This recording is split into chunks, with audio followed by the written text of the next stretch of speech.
Boa noite, meus amigos. Estamos aqui de volta.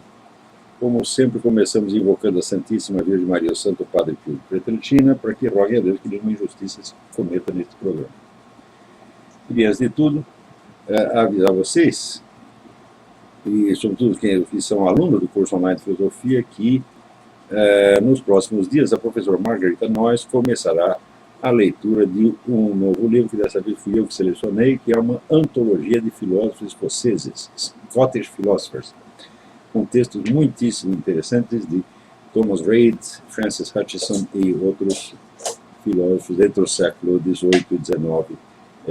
Pessoas, é uma área bastante desconhecida no Brasil, a pessoa não tem ideia da riqueza da filosofia escocesa nesse período. Mais ainda, a maior parte deles são escritores primorosos, de modo que os textos não são coisas carregadas de vocabulário filosófico, mas textos escritos com muita elegância para o público em geral. Também queria fazer aqui um apelo para que vocês contribuam para o site Nota Latina. Como é notalatina.blogspot.com. É um trabalho muito meritório, muito sério, que a Graça Salgueiro vem fazendo sozinha há anos, sem nenhum apoio de instituição, nem empresa, nem partido político, nem coisa nenhuma, e cuja sobrevivência depende da contribuição dos seus leitores e ouvintes. Então, por favor, vamos lá, notalatina.blogspot.com. Sem BR ou com BR? Sem BR. .com, sem BR. Né? Mais um aviso, a editora Eclésia acaba de me informar que está lançando o e-book do livro A Imitação de Cristo, de Thomas de Kempis. Não preciso dizer para vocês a importância desse livro como um clássico da religião cristã e, sobretudo, como um guia ainda bastante prático para a vida cristã todos os dias. É audiobook.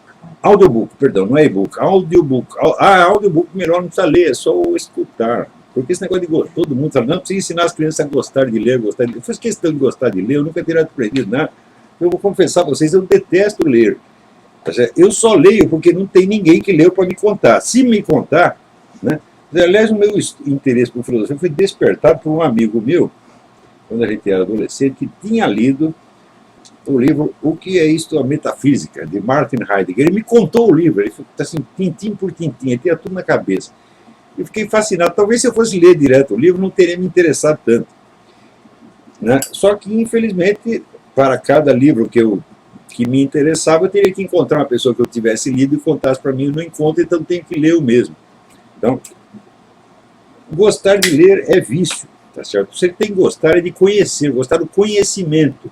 A leitura é simplesmente um modo, um veículo, tá certo? Então, porque eu, quando jovem, eu tinha um colega que lia o dia inteiro, né? Não para de ler, o dia inteiro. Um dia ele parou, repetidamente olhou para mim e disse, me diga uma coisa, você entende o que você lê? Eu fiquei, evidentemente, aterrorizado. Falei, o cara estava lendo ali fazia 10 anos, não tinha entendido porra nenhuma, tá certo? E só naquele instante ele tinha se dado conta de que isso era anormal, tá certo? Então, por falar em ler e escrever, eu recebi aqui com enorme satisfação um soneto do Felipe Moura Brasil, que ele inclusive dedica o soneto a mim, muito obrigado, que chama o Soneto do Estudante Sério. Eu vou dizer uma coisa para vocês, nós que somos poetas principiantes, não temos 40 anos de experiência nisso, como tinha, né, o Bruno Tolentino, nós devemos nos esforçar durante anos para escrever poemas nas formas fixas, especialmente o soneto, que esse é o melhor treinamento para fazer. Você só deve se arriscar no verso livre quando você tiver dominado a técnica da versificação. Isso é fundamental, porque escrever verso livre, qualquer um lê e não percebe a diferença entre o que é um verso livre feito por quem conhece a técnica e por quem não conhece. Até tem um rapaz aqui está online no YouTube com o nome de Poeta e Ateu, daqui a pouco eu vou falando dele, muito engraçado. E ele acha que ele é poeta porque ele faz lá um negócio de verso livre, ele não tem a menor ideia do que é a técnica da poesia, mas está longe. Por exemplo, quando você lê T.S. Eliot, né, Muitos poemas do T.S. Eliot têm um truque, né? Por exemplo, The Love Song of J. Alfred Prufrock, que é um dos sonetos mais famosos dele. Ele escrevia em verso livre, mas usando, no meio do verso livre, a técnica da versificação francesa, das línguas latinas, e não da versificação inglesa. Então está tudo versificado, mas graficamente não parece, né? Então, quer dizer, a musicalidade do verso branco é uma coisa mais sutil, que o cara que não conhece a versificação não percebe. Então ele acha que é só fazer verso livre e está tudo certo. E é o caso do rapaz, quer dizer, não é poeta nem coisa nenhuma, né? Ele se chama Antônio Fernando. Bom, eu conheço dois Antônio Fernando na literatura recente brasileira, um Antônio Fernando Borges, que ganhou dois prêmios de romance, e outro Antônio Fernando de Franceschi, que é um poeta publicado, que não é nenhum principiante, é um homem que nasceu em 1942, mais velho que eu, tá certo? E que é um poeta de qualidade, mas que não pertence à geração presentemente ativa, é a pessoa de outros tempos. A pessoa fala, como está a poesia? Eles mostram a poesia do Antônio Fernando de Franceschi, a Companhia das Letras publicou lá uma antologia. Então tem lá o Antônio Fernando de Franceschi, né, que tem 70 anos, né, e a Zulmira Ribeiro Tavares, que deve ter uns 120 mais ou menos. Então esta é a poesia recente do Brasil. Você vê como é as coisas? Tudo o que presta no Brasil, né, tá, no mínimo, tem 60 anos. Né? Então, não confie em ninguém com menos de 60 anos. Né? E depois tudo acabou. Né? O meu nome vem de uma palavra norueguesa que quer dizer sobrevivente. Quem escolheu meu nome foi minha avó, e foi um negócio profético. Foi o seguinte: alta cultura no Brasil, morreu todo mundo, sobrou eu. Infelizmente, é o que vocês podem dispor no momento. Né? Então, aqueles que querem fazer poesia, tá certo? Vocês procurem os livros sobre a técnica poética e estudem. Quer dizer, poesia não é você escrever qualquer coisa assim, a autoexpressão, como uma coisa que sai de dentro, como um peido. Não é isso. E pode ser isso na cabeça do nosso poeta e ator. É uma técnica, por isso é uma arte. Né? Arte e técnica é exatamente a mesma coisa. Técnica em grego. Agora, o imbecil recém-chegado nem percebe, ele só vê, vamos dizer, a forma externa e acha que imitando aquilo ele vai ser poeta. Então, o Felipe Moura Brasil mostra aqui que ele domina a técnica do soneto. A técnica do soneto quer dizer, o soneto é difícil de fazer, tá certo? Mas são 5 ou 6 regras que se você seguir, dá tudo certo, né? Tanto a regra da métrica quanto a das rimas. Então, diz o soneto: e agora que eu li tantas obras de autores tão malditos quanto pude, receio não haver nem mesmo sobras das minhas vis paixões de juventude. Quão falso era meu mundo, e a miúde com quanta prontidão lhe fiz as dobras, na ânsia de manter minha atitude imune a todo tipo de manobras. Fui tolo, como assim é quem pensa não ser manipulado pela imprensa em todas as questões da vida humana. Ninguém recebe alta desse hospício sem auto-humilhação, sem sacrifício da sua cabecinha provinciana. O soneto é tecnicamente perfeito. Então, parabéns aí, Felipe Moura Brasil. É assim que continua treinando nisso, né? Que eu acho que as pessoas que não têm experiência na poesia deveriam ser realmente obrigadas. Nós só publicamos o que você for se obedecer às regras da versificação, senão não. Daqui 20 anos tu começa a fazer verso branco para ver se você domina, que é um negócio muito mais sutil. Né? Então, aqui, esta semana, aconteceu um negócio extraordinário que eu quero comentar antes de tudo. Havia um comitê no Congresso investigando aquela operação Fast and Furious, no qual o governo americano deu armas a um traficante mexicano sob o pretexto que o traficante ia dar informação sobre um outro traficante. Né? Quer dizer, é um caso inédito. Você pode, porque em troca de informação, você pode aliviar a pena do sujeito, mas entregar a arma para ele cometer crime, isso nunca aconteceu. Então, e poucos dias depois houve um tiroteio e morreu um oficial americano, além de ter uma infinidade de mexicanos que o cara matou com aquelas armas dadas de presente pelo governo americano. Então, houve naturalmente uma investigação no Congresso e o ministro da Justiça, secretário da Justiça, que é o Holden, né, ele se recusou a entregar os documentos que o Congresso estava pedindo. Ficou recusando por 16 meses. Daí eles fizeram uma sessão para, bom, vamos fazer aqui um voto condenando o ministro por desacato ao Congresso, o que implicaria naturalmente a queda do ministro, a desmoralização do governo. No último instante, entra o Obama na história e diz e pede que os documentos serão considerados secretos por privilégio executivo. Privilégio executivo é a mesma coisa que o Nixon recorreu para esconder os documentos do negócio do Watergate. Ele quis impedir que os caras investigassem. Não, é privilégio executivo. Só que acontece o seguinte, o privilégio executivo só se aplica a documentos emanados do próprio executivo. E, até agora, o Obama dizia o seguinte, que a Casa Branca não tinha nada a ver com aqueles documentos, que eles tinham sido emanados do Ministério da Justiça, e que a Casa Branca nem sequer conhecia os documentos. Então, agora qual é? Ele mentiu quando disse isso? Ou está mentindo agora? Né? Então, a coisa aqui, de repente, ficou muito feia. Né? Está ficando muito feia na relação entre o Congresso e a Casa Branca. Isso ainda vai dar rolo nos próximos dias. Mas isso mostra, vamos dizer, que o Obama entrou aí fazendo a coisa que é da sua máxima especialidade, que é esconder documento. Uma coisa que ele se dedique mais seriamente do que isso. Até hoje, até agora, saiu essa semana uma biografia do Obama, que não é feita por um anti-obamista, e a autora confessa o seguinte, que a família Obama jamais existiu. O homem não morou, o Obama Sênior não morou com aquela mulher nem um único dia e em parte alguma. Né? Então, toda a biografia do Obama é tudo falsificado. Agora, é impressionante, ninguém sabe quem é o Obama, ninguém sabe de onde ele saiu, ninguém sabe direito quem é o pai dele, tá certo? E as pessoas o defendem de unhas e dentes contra o interesse do país. Né?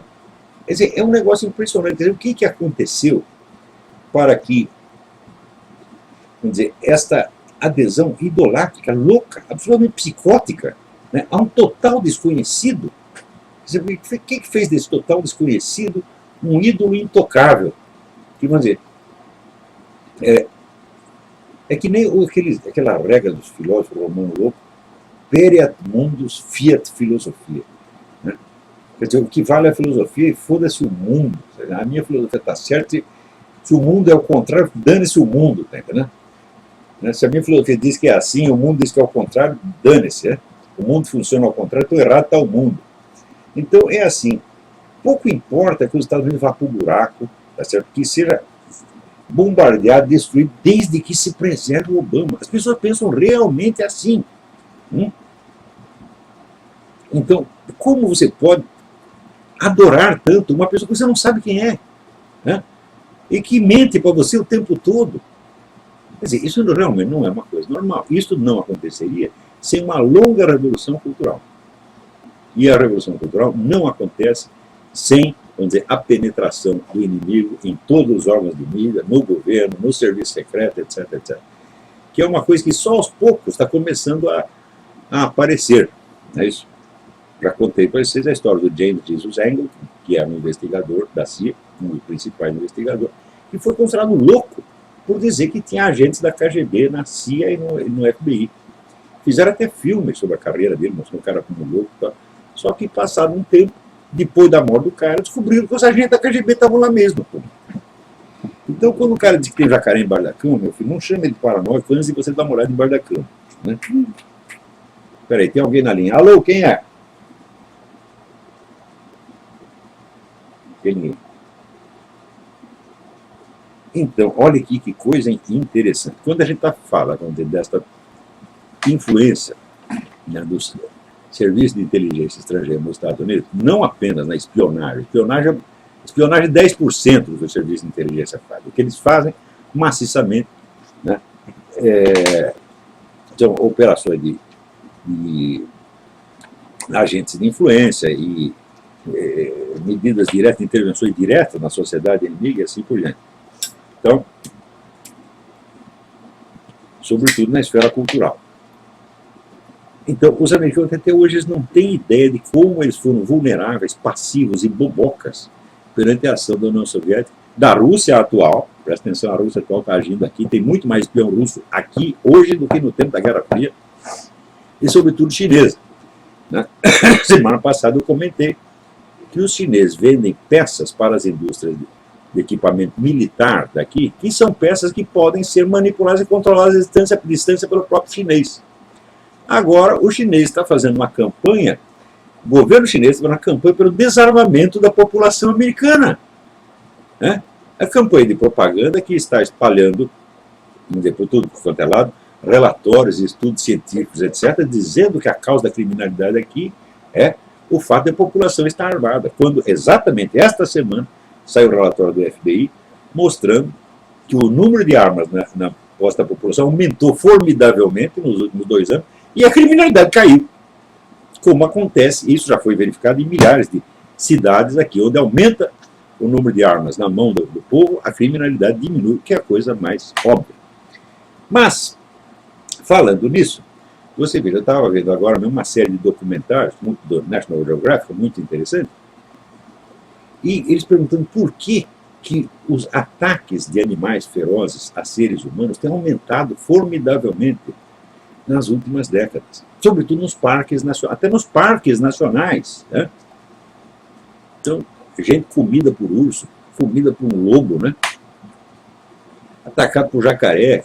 Então, por que isso está aumentando? E eles entram em teorias científicas incríveis. Tem um sujeito que foi comido por um lobo, e daí eles juntam lá uma comissão de cientistas para descobrir por que aconteceu, e eles dizem, não, isso aconteceu porque tem uma cidade próxima, onde eles fizeram um depósito de lixo e estão queimando o lixo. Então o cheiro do lixo atrai o lobo. É por isso que esse cara, né, que estava andando, ele não estava no depósito de lixo, estava a 2 quilômetros do depósito de lixo, foi atacado por um lobo. Eu digo, bom, então, como é que nós vamos fazer isso? Como é que você modifica o sistema de coleta e eliminação de lixo de uma cidade? Requer uma intervenção do governo, um planejamento complicadíssimo, etc., etc. Tudo para eliminar uma causa provável e hipotética. Eu digo, não seria mais fácil aquele cidadão que está andando ali no mato ter uma bela arma na cintura e passar fogo no lobo? Sobretudo uma arma de mão.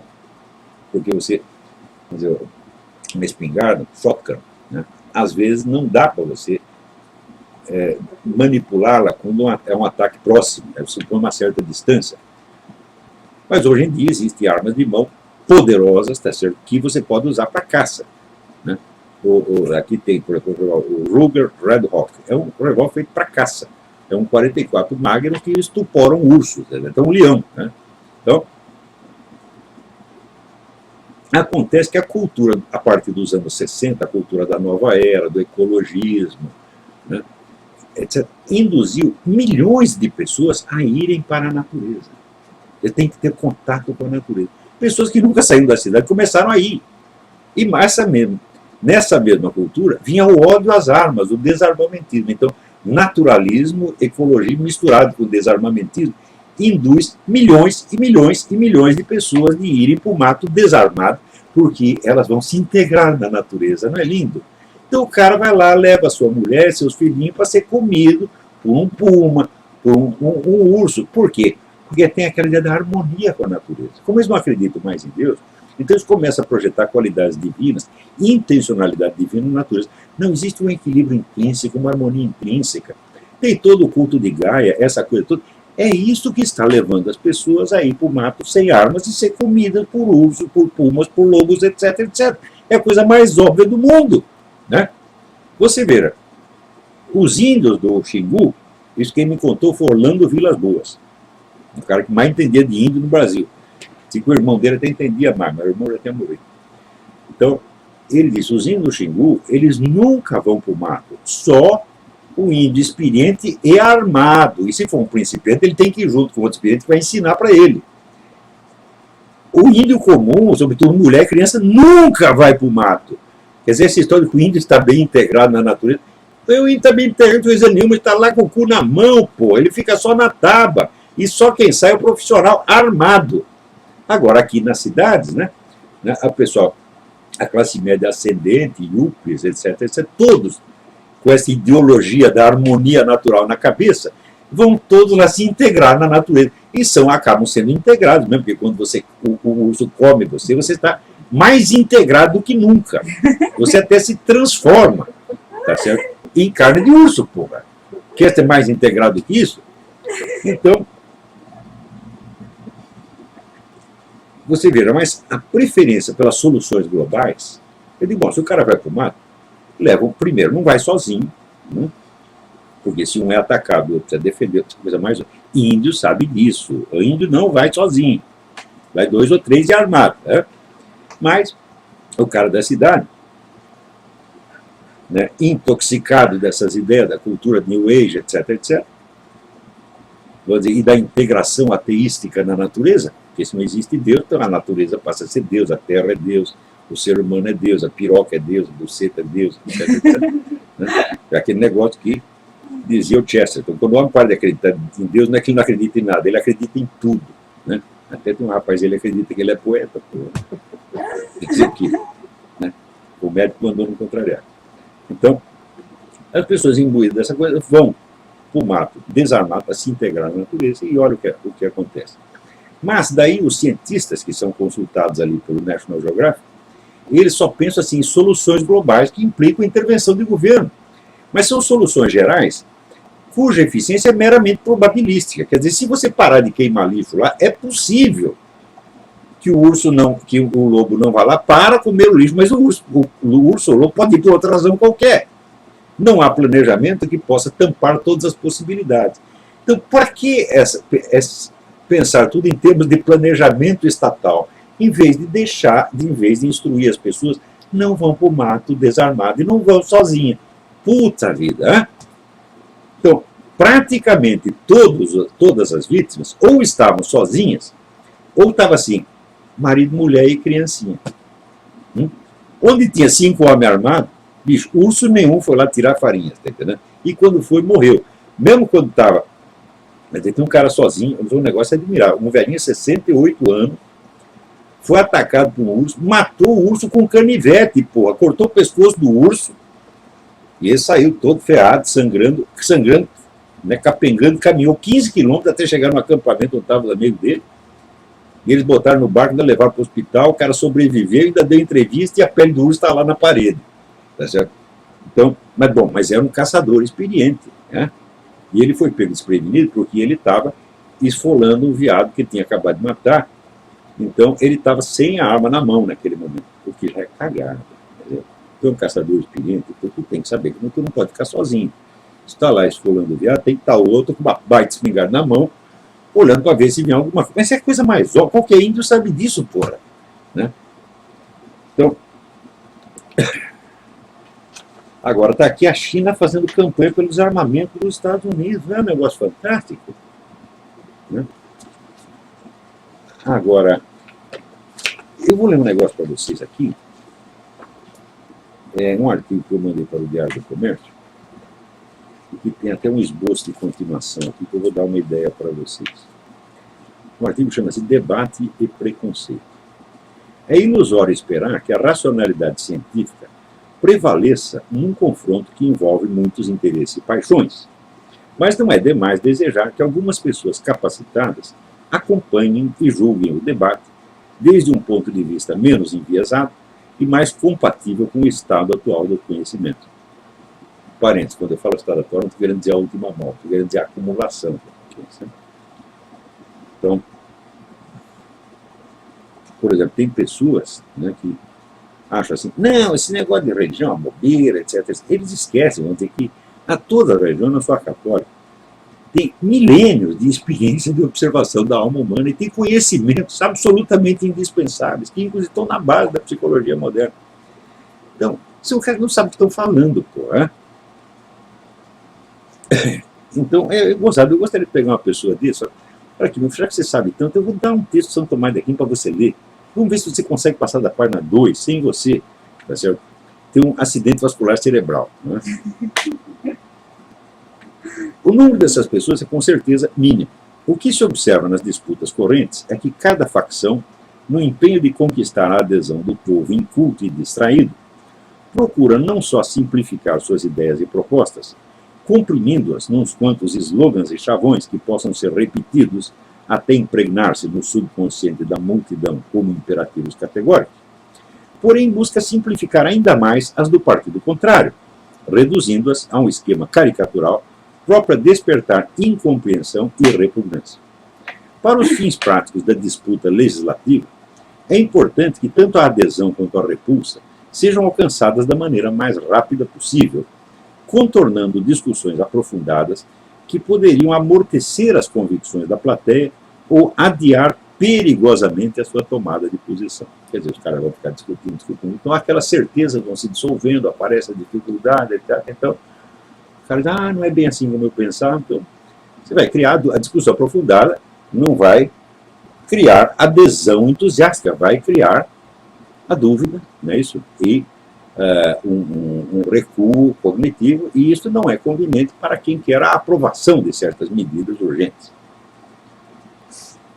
Isso implica que as ideias do adversário não possam nunca ser examinadas objetivamente nos seus próprios termos e segundo suas próprias intenções, mas tenham de ser sempre deformadas para parecer tão repulsivas que a mera tentação de lhes conceder um exame benevolente soe ela própria como repulsiva, inaceitável e indecente. Então, isso é a coisa mais comum. Eu vejo coisas que eu escrevo, a pessoa diz, não vamos examinar, isso aí não se discute, como disse o Michel Temer, o Olavo de Carvalho não se discute. De fato, não se discute. Porque os primeiros que tentaram discutir, a primeira geração, que era até mais capacitada, Marlene Chauí, Mirsada, Leandro Konder, e outros, que vieram que nem os leões para cima de mim, se deram muito mal, enfiaram o rabo dentro das pernas e ficaram quietinhos nas suas casas. Então, fala, vamos mudar de conversa, vamos mudar de tática. A tática é o seguinte, nós ficamos quietos, não falando dele em público, mas nós vamos falar dele pelas costas lá na faculdade, perante aluninho que não sabe nada. E isso estão fazendo. O número de caras que dizem, não, na minha faculdade eles riem do Olavo de Carvalho. Sim, não comente muito e não dê texto do cara para ler, não vai discutir os textos, mas faz uma piada, faz uma gozação graceira, de maneira a você criar um preconceito e fazer o aluno ficar com medo de ler Olavo de Carvalho para não passar por bobo. Então, é esta a técnica. E os aluninhos caem. Tá certo? Faz isso durante 10 anos, daqui a pouco aparecem milhares de idiotas, analfabetos, completamente analfabetos, na internet, falando com uma superioridade. Não, isso Olavo de Carvalho é um bosta.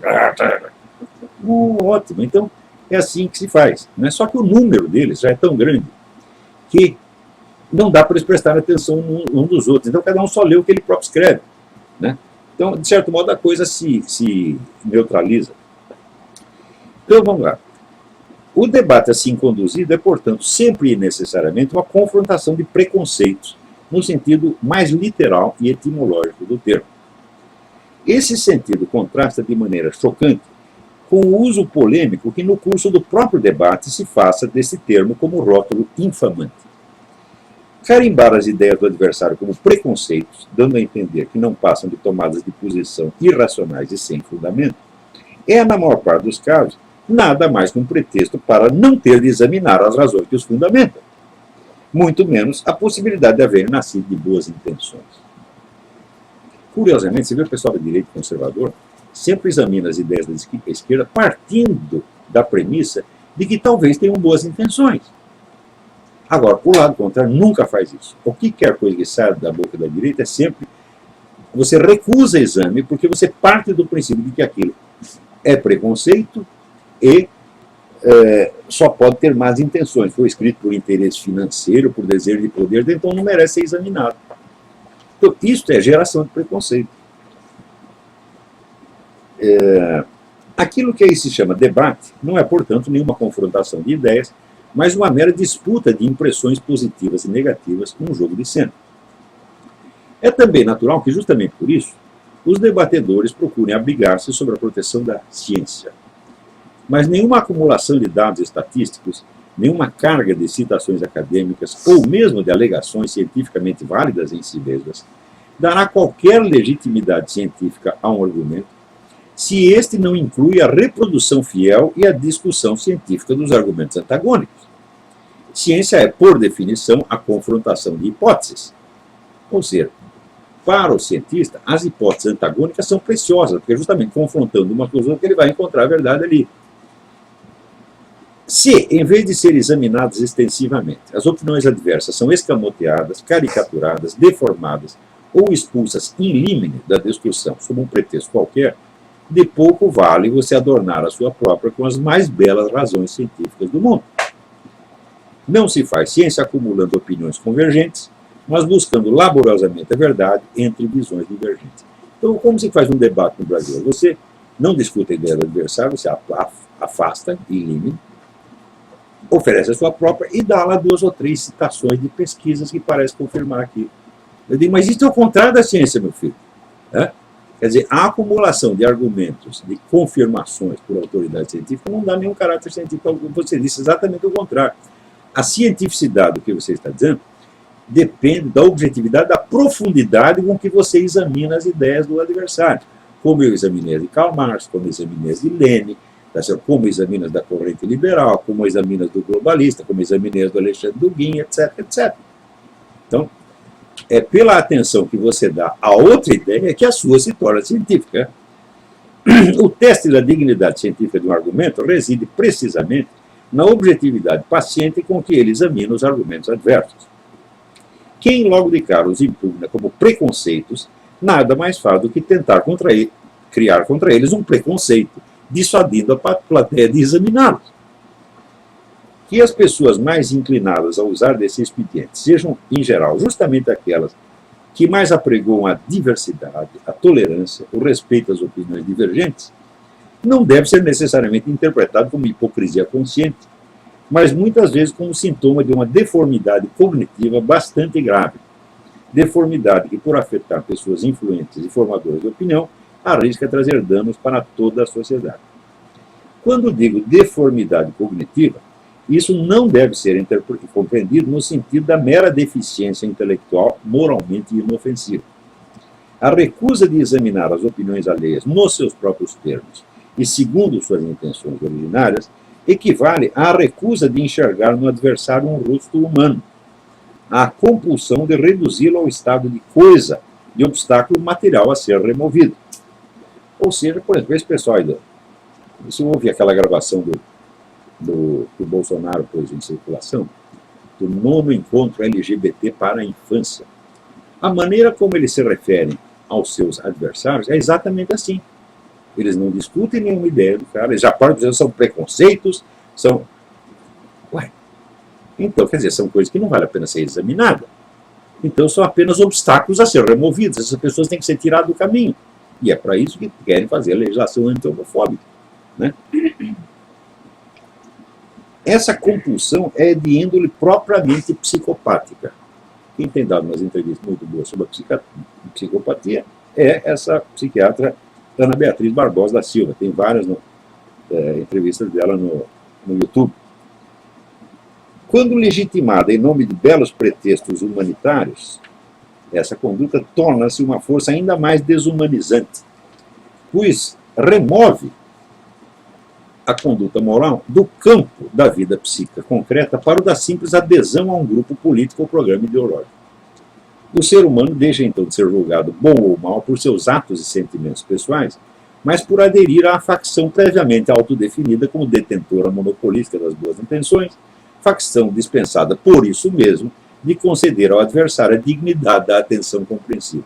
Ou seja, nós somos tão bons que nós não precisamos ouvir o que você está falando. Nós somos tão bons que se você diz uma coisa contra nós, você é mau, você é fascista, você é nazista, você é racista, e nós vamos matar você.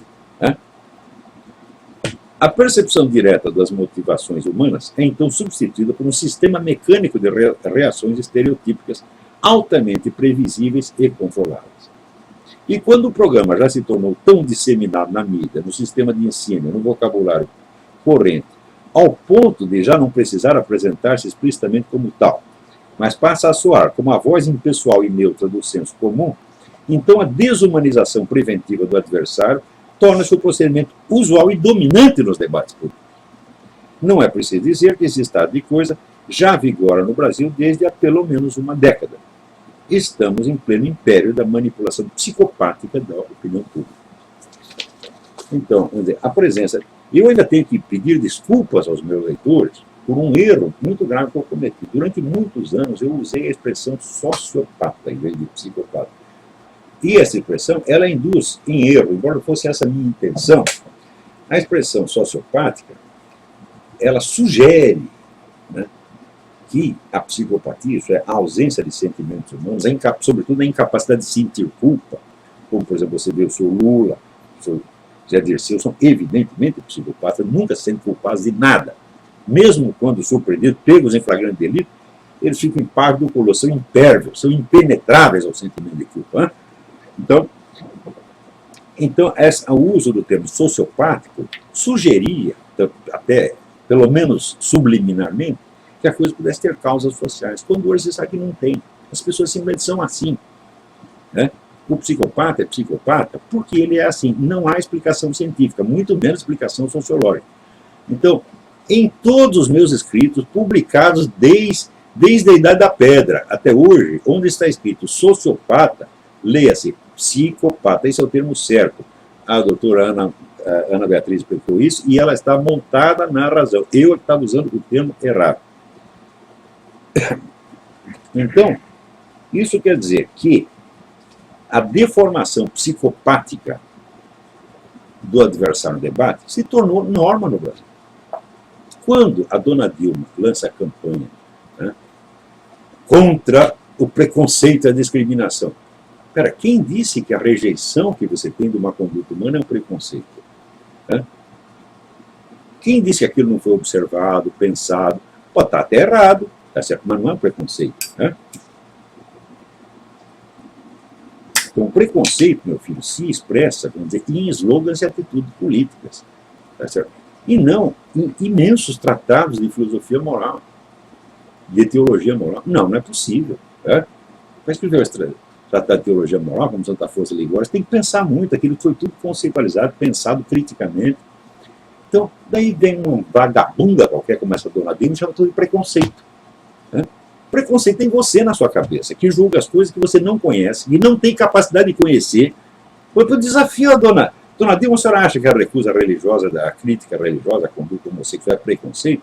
Então eu dou aqui a senhora a Teologia Moral de Santa Afonso de Ligório. Quero que a senhora leia. Leia e mostre que é tudo preconceito. Né? Então, é claro que na propaganda comum, na discussão, no discurso de pastores, pode haver preconceito, sim.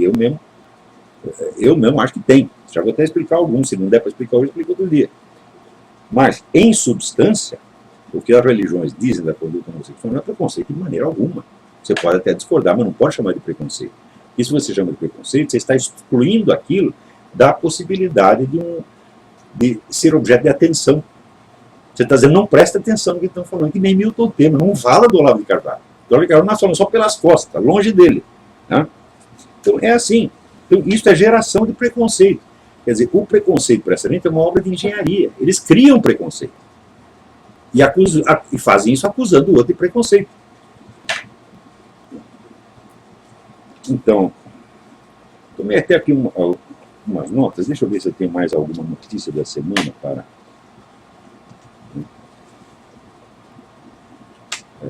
para comentar. Se eu não tiver, eu vou ler aqui mais umas notas que eu tomei a respeito desse mesmo assunto, que me parece tão urgente. Mas dentro disso eu queria dizer o seguinte. Olha, desse pessoal que está discutindo a questão gay, é claro que a turma do gaysismo usa desse tipo de manipulação psicopática o tempo todo e só disso. Ele não faz mais nada além disso. Mas o outro lado também comete alguns erros brutais. Por exemplo, na ânsia de combater o movimento gay, eles começam a fazer um discurso contra a homossexualidade que diz o seguinte, que a homossexualidade é antissocial, que ela é antinatural, tá certo? E coisa desse tipo. Eu digo, em primeiro lugar, a homossexualidade é antinatural de maneira alguma. Ela pode ser antinatural no sentido que Santo Tomás de Aquino dava a palavra natureza no século XIII. No sentido que a palavra natureza tem hoje nas ciências, você não pode de maneira alguma dizer que a homossexualidade é antinatural. Um fato antinatural não se observa na natureza. E a homossexualidade está tão disseminada na natureza que eu mesmo vi um monte até a pedofilia é natural. Eu vi a fotografia do macacão lá traçando um macaquinho. Né? Sim, senhor chefe. Né? Então, né, é que nem aqui o poeta ateu, ele diz que, imagina esse Olavo, ele fala mal do Lula, ele fala mal da Dilma, ele fala mal do presidente Obama e enche a boca para falar de Deus. E ele é o contrário. Ele fala mal de Deus e enche a boca. Fala, dona Dilma, seu presidente. Putz que pariu. Vamos ver a cara do fulano. Olha a cara dele. Não dá nem para comentar o que ele diz, é só uma. Dá para ver aí? É? Não. Olha a carinha dele, porra. Hã? Olha só que coisinha, né? É assim, a gente vê, a gente fica comovido, pô. Né? Ele disse o seguinte, ele dá, né, enseja a minha morte próxima, de câncer no pulmão. Né? Mas se vocês verem a carinha dele, o rapaz tem 10 anos menos que eu, e tem cara de ter 20 anos a mais. E coitadinho, tá moribundo, ele tá fraquinho, pô. Então, eu não ensejo a sua morte, eu ensejo um tratamento para você. Você tem que comer proteína, rapaz, né? Comer uns bons bifes, né? Ovo, né? Eu aqui eu como quase uma dúzia de ovo por dia, né? Estou aqui forte, impávido, colosso, não tenho hora para comer, não tenho hora para dormir, estou aqui. Né? E essa turma toda da minha geração, todo mundo já teve infarto, está com 5 pontos de safena, e vem esse rapaz com esta cara, né, de quem está ali na fila do INPS, coitado, né? Dizer que eu vou morrer. Bom, morrer todo mundo vai, meu filho, mas eu acho que o risco mais é para você. Então, vamos orar por ele, coitadinho, né? Para que ele se recupere. Esteticamente, ele é irrecuperável. A cara dele. Eu não posso olhar a cara dele, pô, né? Não dá para olhar, né? O cara carinha, fala, boquinha de chupa-pica, bochecha inchada, falando, pô, o sujeito é uma caricatura, esteticamente, intelectualmente. E a pessoa ainda quer que eu fique bravo com ele, eu não posso ficar bravo, porra. Né? Não dá. Manda vir outro, pô, isso é muito coitado. E as poesias dele? Pô, até a poesia dele no nível Batatinha quando nasce, pô. Ele acha que ele acredita mesmo. Né? Agora, esse Olavo é filósofo? Imagina, ele não terminou o curso de filosofia. Peraí, mas você é poeta, então para ser poeta tem que ter um diploma de letras, né? Cadê o seu diploma de letras? Aliás, cadê os seus livros publicados, as suas referências na mídia internacional, os seus trabalhos sobre literatura apresentados em congressos internacionais? Né? Vamos lá, quer dizer, eu não tenho currículo, então você tem, então mostra. Né? Mas, evidentemente, é um coitado, é um caso realmente de uma pessoa fracassada, acabada, fisicamente, moralmente, intelectualmente, tudo. Então, que fica encontrando um alívio no YouTube. Né? Quer dizer, é claro, eu também faço meu programa na internet, mas eu não faço só isso, meu filho. Eu tenho um montão de aula publicada, eu tenho um currículo imenso de trabalhos apresentados em congressos internacionais, referência vamos dizer, os mais destacados intelectuais brasileiros. Tem tudo isso, quer dizer, eu não estou precisando me aliviar de nada, eu sou um homem satisfeito, eu não tenho mais ambição nenhuma, eu cheguei no topo da minha carreira. Eu daqui não tenho mais para onde ir, você está entendendo? O que eu sou hoje é o que eu serei até o fim da minha vida. E não quero mais. Se me oferecer uma coisa mais alta, eu falo, não, daí eu vou entrar no meu limite de incompetência, porque o que eu estou fazendo eu sei fazer. Se você subir na profissão, pode ser que eu comece a fazer cagada. Né? Então, mas aqui eu tomei umas notinhas, né? Porque tinha tanta gente fazendo pergunta interessante, putz, a vida, né? É uma pena esse. Aqui a Débora Fernandes, que me ligou no programa passado, tentando falar, vamos dizer, de um programa que os caras estão lançando aí, vamos dizer, de eliminação dos direitos autorais. Débora, isso não é novidade nenhuma, você descobriu agora. Porém, a eliminação dos direitos autorais é algo que está no programa dos comunistas há mais de 100 anos. E isso é importantíssimo para ele, porque se não há direitos autorais, então os autores ficam indefesos. E aonde que eles têm que se apegar? No Estado. Então a profissão de escritor, né, no regime comunista, era um cargo público. Então o que o governo fazia? Pegava os escritores que ele gostava, que falavam bem dele, e dava dinheiro, dava boas residências, dava automóvel. Eu estive no Palácio Brancovan, na Romênia, onde moravam os escritores queridinhos do regime. Então tinha escritor que morava no Palácio Brancovan, cheio de criados, e comendo do bom e do melhor, e tinha escritor que estava na cadeia. Tá certo? Ou seja, não tem os direitos autorais, você não tem um estatuto profissional próprio. Você está inteiramente à mercê da autoridade. Você não tem meios próprios de subsistência, você depende do favor do governo. Então, este é um programa que eles têm há muito tempo, Débora. Né? E você tem toda a razão de, não, tem uma sacanagem aí, esse negócio de eliminar direito autoral. Claro que tem. Muito bem, então, eu vou ler aqui umas outras notinhas que eu tomei, mais tarde vou transformar num artigo. Poucos fenômenos humanos se encontram tão precisamente descritos na ciência quanto o das personalidades psicopáticas. Os critérios para reconhecê-los são definidos e claros, o que não quer dizer que seja de aplicação fácil e imediata, não. O grau de certeza na previsão da sua conduta é bem alto, a possibilidade de curá-las é praticamente nula. Praticamente nula, não, nula mesmo. Uma vez reconhecido o quadro, sabe-se que o psicopata vai matar, roubar, trapacear ou, nos casos mais brandos, manipular as pessoas que o amam e transformar suas vidas no inferno.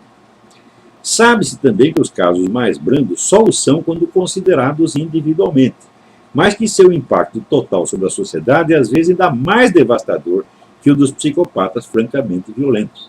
Por quê? Porque eles são em maior número, tá certo? E porque, não tendo uma conduta ostensivamente criminal, e sendo, por outro lado, sempre pessoas muito espertas, muito hábeis, então essas pessoas sobem na vida e acabam mandando em nós, porra.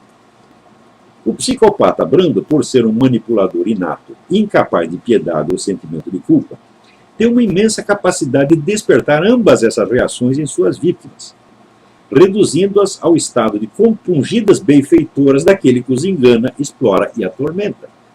Então, a pessoa normal ela sente culpa, e quando acusada, se ela reconhecer um pingo de veracidade no que você diz, mesmo que esteja, a coisa venha deformada pela malícia, a pessoa se sente, né, constrangida. Se acusa de um negócio que você fez e que às vezes você nem lembra, você sente, né? Então, às vezes até culpas coletivas. Eu não tenho o Papa pedindo desculpa pelos padres pedófilos, né? Ora, os padres pedófilos, observaram 3 mil casos de padres pedófilos em 30 anos em 60 países. Se você faz as contas, você vai ver que isso aí dá 100 casos de pedofilia espalhado em 50, 60 países. Conclusão, o número de pedófilos entre os padres é menor do que entre qualquer outra comunidade humana. No entanto, oferecendo só metade da informação, dá a impressão de que ser padre é ser pedófilo e a Igreja Católica é a grande culpada da pedofilia. Mesmo sabendo que não é isso, o Papa ele sente vergonha por aquilo que esses padres fizeram, porque afinal de contas eles foram ordenados padres. E são membros. Então o Papa sente a vergonha, tá?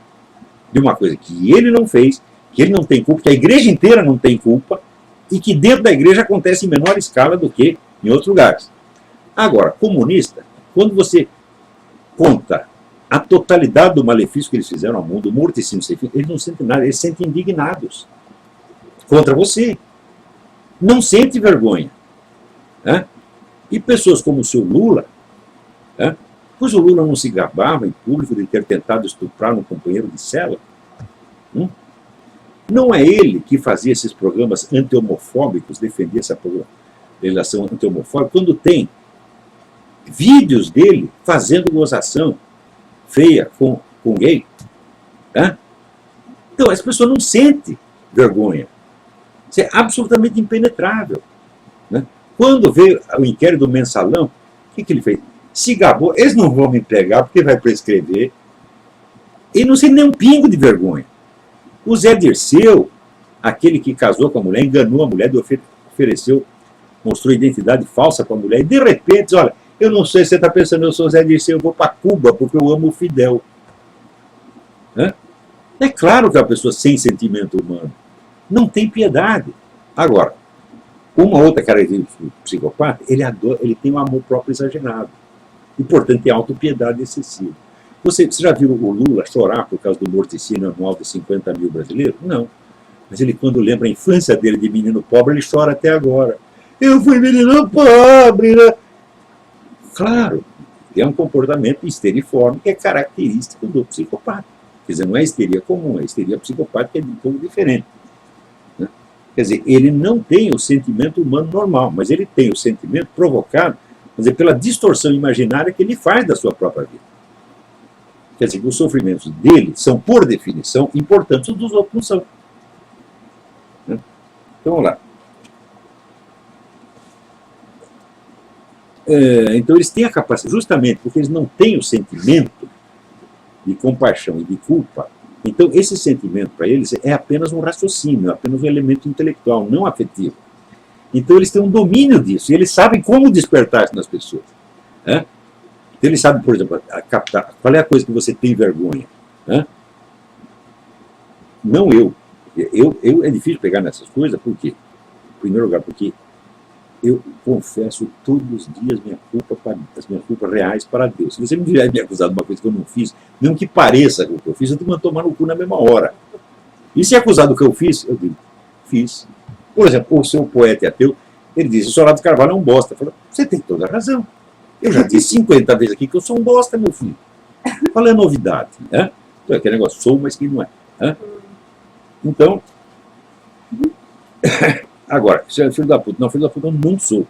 Eu conheço bem a senhora, minha mãe. Agora, a sua eu não conheço. Você tem certeza que você conhece bem a sua? Onde ela andou? Sei não, hein? Então, sou um bosta, mas não sou filho da puta. Só no sentido genérico de filho da puta. Você chama o cara de filho da puta sem desdouro para a sua progenitora. Quer dizer, você é um filho da puta não por causa de algo que sua mãe tenha feito. Você é um filho da puta intrínseco, ainda que sua mãe seja uma santa. Se for nesse sentido, eu até posso concordar com você. Então, vamos lá.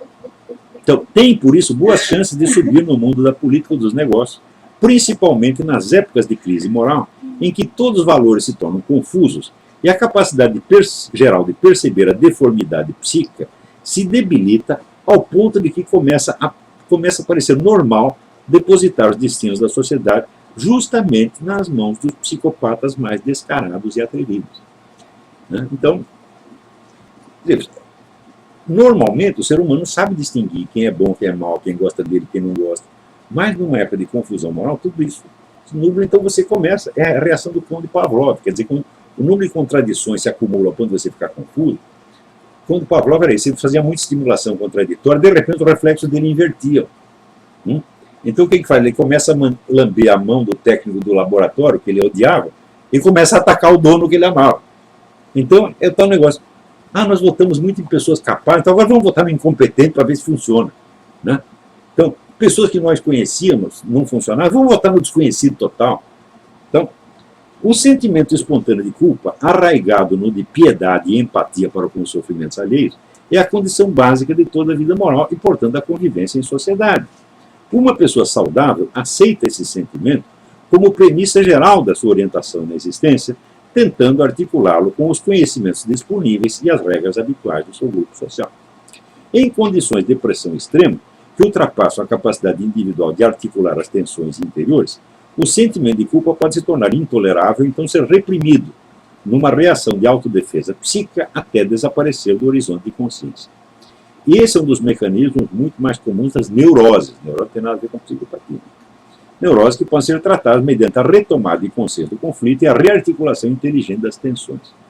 Nos casos extremos, o conflito é sepultado tão profundamente no inconsciente que toda tentativa de trazê-lo à tona fracassa e o paciente arrisca mergulhar num estado de psicose, principalmente quando alguma deficiência neurofisiológica inata ou adquirida o predispõe a isso. O que caracteriza o psicopata é justamente a ausência desses conflitos por falta da condição prévia sem o qual eles não podem instalar-se, o sentimento de culpa.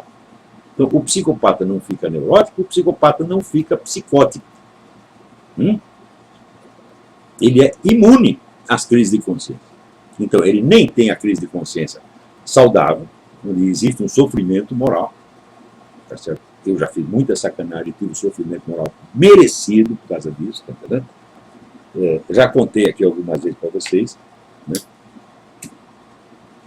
As garotas que eu enganei, comecei a casar com eles, davam no pé, fiz essa merda tudo. Sim, sou uma esquina. Então, aí você tem uma crise moral, às vezes é difícil você engolir e reconhecer o que você fez. Mas quando você reconhece, então você rearticula o conflito. Mas, às vezes, o que você fez pode lhe parecer feio demais, mesmo que não seja. Então, o que você faz? Você reprime a consciência moral, você sufoca a voz da consciência moral. Isto, segundo o grande psicanalista Igor Caruso, isto é um dos principais mecanismos criadores da neurose. E a neurose, quando passa um certo ponto, pode virar psicose.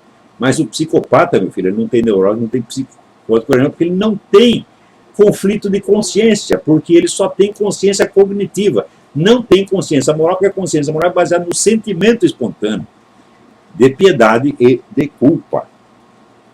Né? Então, estão entendendo isso aí? Quantos minutos nós temos ainda? Então, veja, vamos rapidamente tentar aplicar isso ao caso da homossexualidade. Então, tem muitas pessoas que tentam induzir nos homossexuais mais culpa do que eles têm.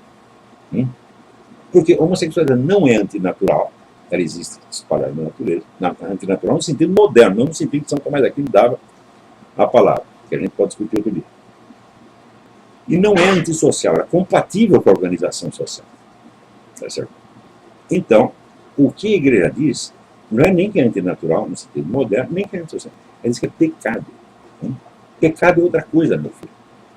Pecado não tem nada a ver com a ordem social desse mundo, nem com a natureza.